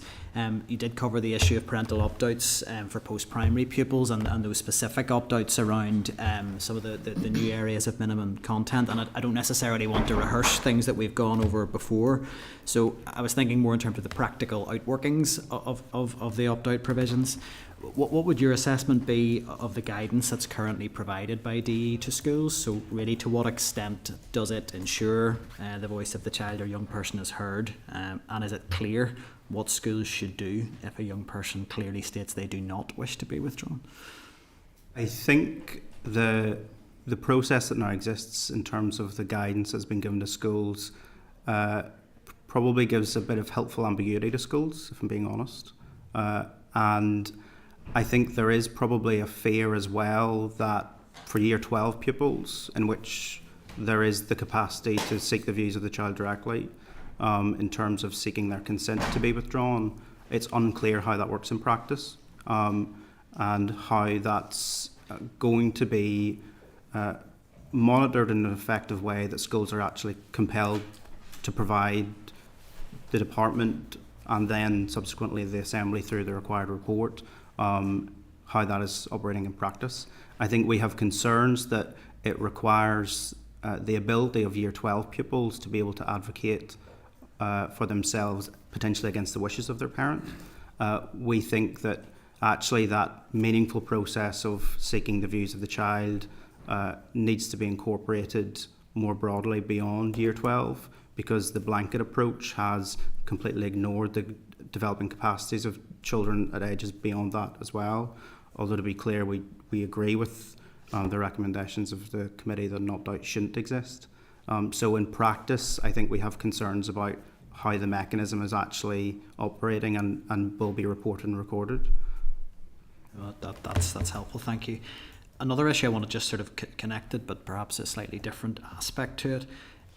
When the department initially briefed us at the outset of our inquiry, there was reference made to, and very clearly, and it's a point of fact, there is no statutory provision to opt out of any other aspect of RSE.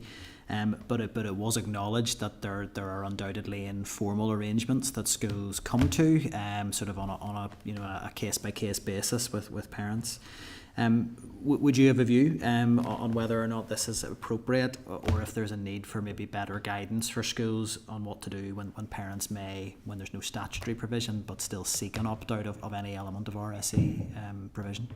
I think when we heard that said in evidence to the committee, we were concerned. We probably knew anecdotally that this was happening to some extent, but unsure about the scale and in relation to what elements of the curriculum. I think if it is happening, we need to be really clear about how it's being monitored and scrutinised, and that there's a consistent approach so that safeguards and checks need to be put in place around it. That said, if it's not provided for by law, it's unclear how it is lawfully happening, and I suppose we would seek the committee to seek further clarification about what the department is aware of in terms of those, I think, local arrangements is what they were referred to as in practice, because we don't have clarity about what they relate to in terms of aspects of the curriculum, whether it's mandatory aspects of minimum entitlement or whether it's non-statutory aspects. And so it would be helpful to have clarity in relation to that issue, because if children and young people are entitled to statutory curriculum, they should be receiving it. Well, look, that's helpful. And I think in terms of any final report emerging from the inquiry, I think the fact that there is a grey area potentially existing around sort of local arrangements, you're right, is the phrase that was used, that perhaps that might be something we want to put forward as needing a bit more attention and maybe a closer look and some more guidance. I was struck, I think, when the TRC presented, they were very clear. They don't think that anybody should be opting out of anything other than the ones where the statutory provision is provided for, and that was very much from a safeguarding perspective. So I thought that was an interesting perspective on that, and that's something the committee will no doubt take away. But no, I think that's everything from me, Fergal. So I'll bring in the Deputy Chair if you want to come in, and then if there are any other indications. Yeah, no, on a similar theme. I remember previously principal of a school actually boasting on the radio that despite a directive from the Education Minister at the time, who was John O'Dowd, that tuition for the transfer test shouldn't be taught during school hours. The principal said he was doing it. So do you think there's a possibility that some schools, despite any directive or direction, could actually do the same and allow their students to opt out, or perhaps even whole classes to opt out, if they think, and we have heard a lot about, the ethos of schools, and how sometimes that ethos doesn't chime with what is part of the RSE curriculum. Do you foresee difficulties in that regard? So on your first question, I think the evidence points to the fact that there are many young people leaving education without having received the minimum entitlement that they should be receiving. That to me would indicate that there is very much instances in which it's either not being taught or young people are being allowed to not attend that aspect of the curriculum. That is an issue. If young people have an entitlement to education that in the minimum content order and what's currently in the curriculum in relation to RSE is actually quite light. It's not really an awful lot in terms of the expectations that our young people tell us that they have for what they want our RSE to be. I think it's unfortunate that we have got to a situation where RSE is clearly seen as something separate and different to the rest of the curriculum. It is as crucial to the development of a child as everything else they will learn in school. In fact, more so. If we think about the wider societal benefits to young people receiving comprehensive RSE for their safety, for their development, to prepare them for life, particularly with the pressures and different issues that young people face today, it is crucial that they receive what's required by law in the minimum content order, and arguably more as it needs revised, as young people tell us that they want their RSE to reflect the lives they actually live. On your second question in relation to ethos, I think ethos will mean different things to different people, and for some it will simply mean religion. For others, it will mean a broader set of values, and religion may be part of that. For others, I think we have to be honest in recognising that for certain young people in education today and those who have since left, ethos was probably the thing that made them feel isolated in their education. So I don't see comprehensive RSE that meets the needs and expectations of children and young people as contrary to ethos. I see ethos as important to children in terms of their relationship to society, their family, and everything else they interact with. But if we are saying that comprehensive RSE, whatever that might include, is important for the development of a child to protect them and others, then that should be taught irrespective of the ethos of the school. And how should the department deal with schools that aren't providing a minimum standard or are allowing opt-out in circumstances where there shouldn't be opt-out? How does the department deal with that? So that's a more complicated question. And I think part of this is about inspection regimes. I also think part of it is the cultural shift I referred to in terms of whether RSE is on par with other parts of the curriculum. And I'm conscious of the briefing you've just heard where PE and physical education hasn't always been seen as comparable to other parts of the curriculum. And RSE, I think, is so crucial when we think about the ultimate priority that we all share in terms of the safeguarding of children and young people from harm, in terms of cross-executive commitments to ending violence against women and girls, the experiences of discrimination faced by LGBTQ+ young people, and a whole range of other issues, that it's simply not good enough to stand by and let the current situation sustain itself. RSE in its minimum content form, which needs to be built upon, absolutely should be taught.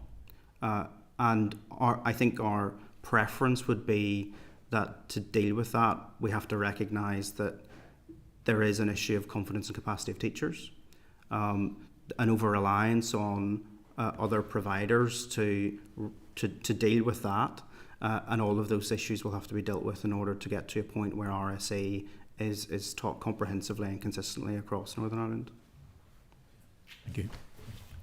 Donna, you'd indicated next. Yes, thank you, Chair. And just before I start, I echo your comments. He says regarding it being a pet project, I was very disappointed in the Minister's comments the other day. This is very important, RSE, and our young people have very, very clearly articulated at this, so it was disappointing, and we are doing a lot of other work as well in conjunction. So, Fergal, thanks very much. I suppose, is there a danger that the level of flexibility built into the legislation is jeopardising the delivery of a fact-based, scientific, inclusive, appropriate RSE in the curriculum? So when you refer to the legislation, do you mean the minimum content? Yeah, okay. So I think if we were assured that it was working and that young people were telling us actually we feel like we're getting what we need, we would be reassured that the flexibility had been working appropriately and fine, and that young people's rights and expectations were being fulfilled in terms of the RSE that they require to prepare them for life. The problem is that there is quite a substantial body of evidence now to tell us, as you've reflected, that young people of all kinds of backgrounds are saying that what they currently get is inconsistent between schools, doesn't properly prepare them for life, doesn't give them the information they need on a range of issues. And so, whilst I understand some have come to committee and made the case for the flexibility of the curriculum and the autonomy of schools and the benefits that those things have in our education system, I think we have to get to a point where if young people on a sustained and consistent basis are telling us that the RSE provision they're receiving is not good enough and not consistent and inadequate, then actually we have to do something to address that. And if the flexibility of the curriculum and the autonomy of schools, as well as other issues, is part of the reason why that's happening, then I think we have to have a serious conversation about trying to deal with that. Yeah, and just briefly, and just the concerns around misinformation that parents are subjected to as well through social media, and then do you feel that there's enough being done from the department themselves to counter that misinformation? So I think I wasn't entirely surprised by some of the misinformation that we saw last year around the time of the consultation from the department following the former Secretary of State's introduction of regulations. What I was surprised about actually was that the department issued a letter trying to correct some of it and call it out. We welcomed that and contacted the department at the time and said that it was important that they'd done it, that we were encouraged by the fact that they'd done it, and would support where we could to ensure that that message was reiterated. I think we need to see more of that. I think the issue is that there will always be those who misrepresent what we're actually trying to achieve. And I think we need to collectively be really clear that the overarching priority of a comprehensive and inclusive RSE programme is to protect our children and young people from harm and to improve society. And beyond that, I think there probably is more that could be done. And in our consultation response at the time, we said to the department that they needed to give thought to what resource would be required to meaningfully combat misinformation on an ongoing basis. But we've seen no evidence that conversation has happened or that thought has been given to that.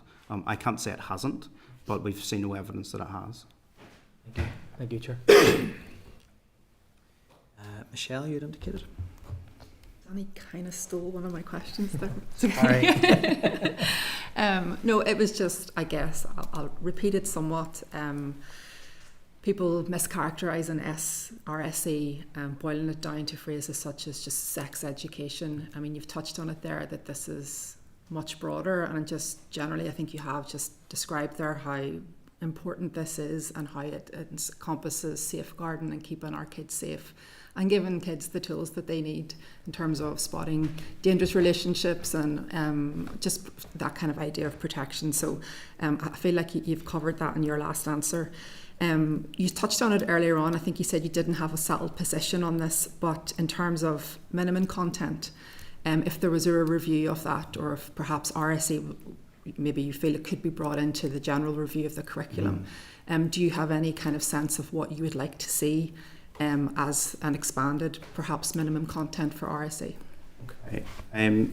Well, first of all, I think we'd welcome clarity about whether RSE will form part of this review of the curriculum that the Minister is committed to.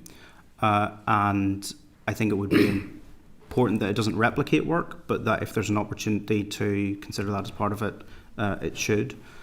In terms of your specific question, I think others, such as colleagues in NSPCC and the Rainbow Project here and I and other organisations, have given I think a fair summary of some of the things that should be considered as part of minimum required content. We have been given it some thought, but are conscious that we either amend what currently exists or start from scratch. And so I would be reluctant to give you an absolute answer because we don't have a settled position on what should be in there. But in saying that, I have, both in the written briefing that's been provided and in what I've said so far, given a suggestion of a number of things that we think would be important in terms of consent and healthy relationships, identifying harmful behaviours and safeguarding, and gender-based violence and those types of issues. As well as obviously what's been already added to the curriculum by the Secretary of State to comply with the CEDAW recommendations. So all of those things are important, as well as others, and I think that there is probably now a more detailed analysis and conversation that needs to be had to determine what should actually be in the minimum content. The priority, I think, to determine what that is actually has to be what children and young people tell us that they want to be in the curriculum. And I think that forms an important basis for any reform that follows, because in our own research conducted in 2022, when we asked in a survey of young people that had just over 1,000 responses whether the RSE that they received was adequate, only 35% said yes.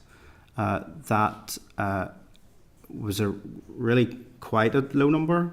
There was some of those who didn't say yes said don't know, but the vast majority said no.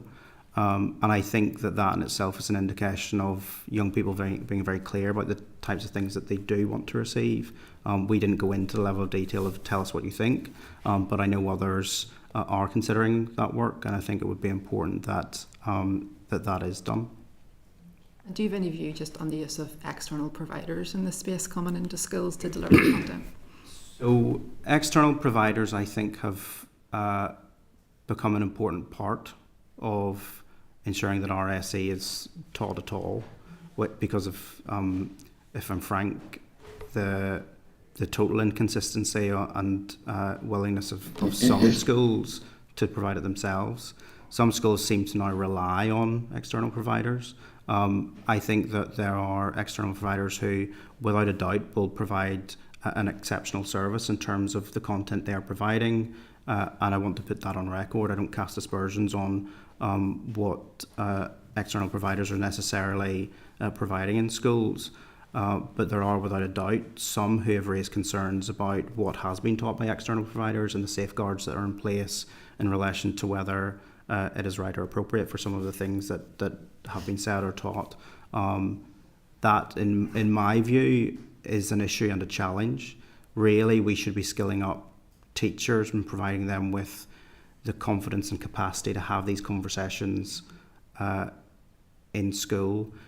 For the most part, the reason why I say that is because more often than not, pupils will have trust and confidence in their teachers to come to them with issues if they have them.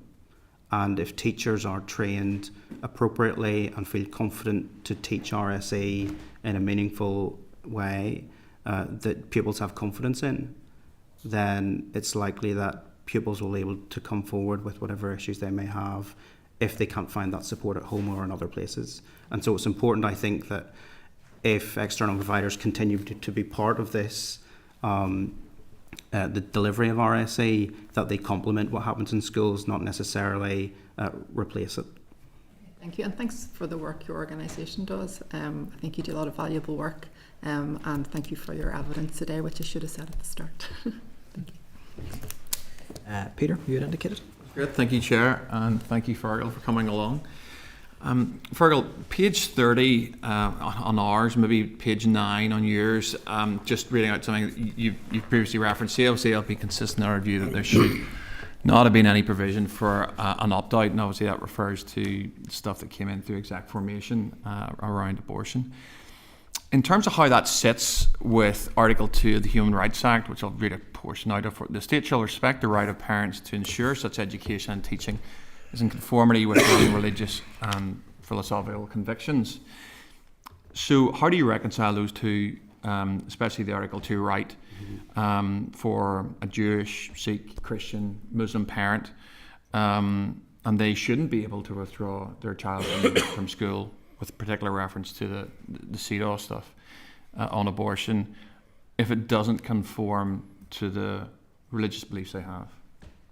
So, and to be honest, you've probably heard the answer that I will give from other people who have been before the committee, but I think it is an evolving area of law, but I think it's entirely appropriate that on the balancing of human rights, which is often the case in some of these things, as has been proven by High Court in Wales, that it's entirely possible to have a comprehensive RSE curriculum without the ability of a parent to withdraw their child from it that doesn't infringe on their ECHR rights.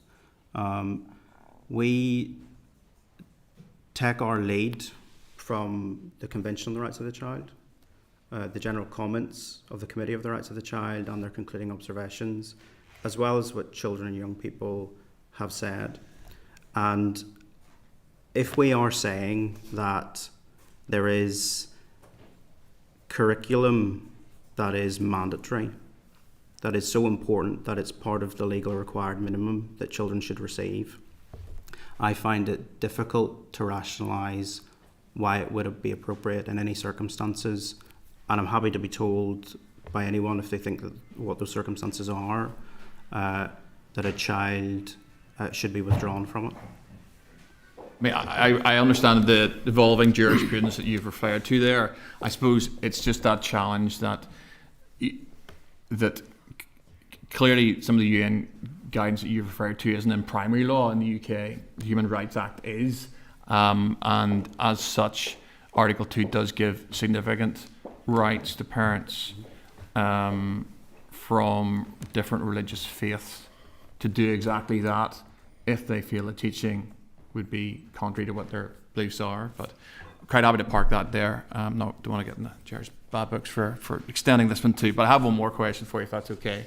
Okay, so in terms of Children's Law Centre, and it's leading on from really some of the stuff you were talking about in terms of how it includes in the title, it's Children's Law Centre. Clearly there's a range of views around some of the issues that we're talking about here, including from children. How does your organisation in particular seek to reach out and engage with children of faith and engage with their views, which might be contrary to some of the views that maybe you've outlined today, if you understand that question? Okay, I think I would make 2 points. The first is that we are a multidisciplinary centre. I often describe our front door as our advice team. We have an advice and legal team who provide free, independent advice, support and representation to children and their families on a whole range of issues every day of the week. We, on an annual basis, could deal with anything up to around 3,000 to 4,000 issues from young people from right across Northern Ireland. In the last quarter end in September, we had dealt with over 800 individual issues in that quarter, ranging from education, special educational needs, access to services, mental health, and a whole range of other stuff, from people from right across Northern Ireland of all kinds of backgrounds. And that, I think, is a reflection of the people who come to CLC for help, support and advice. We provide that help, support and advice irrespective of background. And I know that's not the specific question you've asked, but I will come to it because I thought it was important to contextualise that, because we also receive referrals from all kinds of people and organisations, including MLAs of all parties and none, which is a reflection of our commitment to supporting children and young people of all backgrounds. To answer the specific point, I don't think it's right to say that some of what we may say is contrary to what children and young people of faith and belief may necessarily say.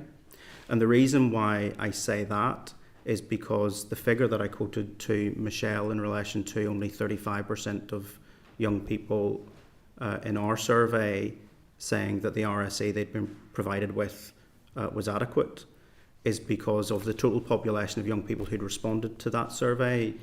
Around 3/4 said that they were a young person of faith, majority identifying themselves as either Catholic or Protestant, but a small number of other minority religions and beliefs. And so the evidence of young people calling for change to RSE provision in Northern Ireland is not just a homogenous group of young people who may all think the same thing. It is a diverse population of young people, including young people of faith and belief. Okay. I've got no other indications. So that brings the evidence session to a close. Fergal, thank you for your time. While Fergal is able to make his way out, I just want to check if there are any actions arising. I would suggest, other than noting the evidence for committee consideration in terms of preparation of the report, I don't think there's any direct actions, but happy to hear from members if there are. No? Okay, that's fine. So at this juncture, I am going to propose a quick comfort break and ask members to return at 2 p.m. Where we'll at 4 p.m. 2 p.m. We're winding back the clock. You got a DeLorean that you haven't told us about, Chair? That's a unique way to solve the time pressures. That is brilliant. Suggests maybe my state of mind right now. 4 p.m. If we can just turn the live feed off as well. Committee Room 30. Sound.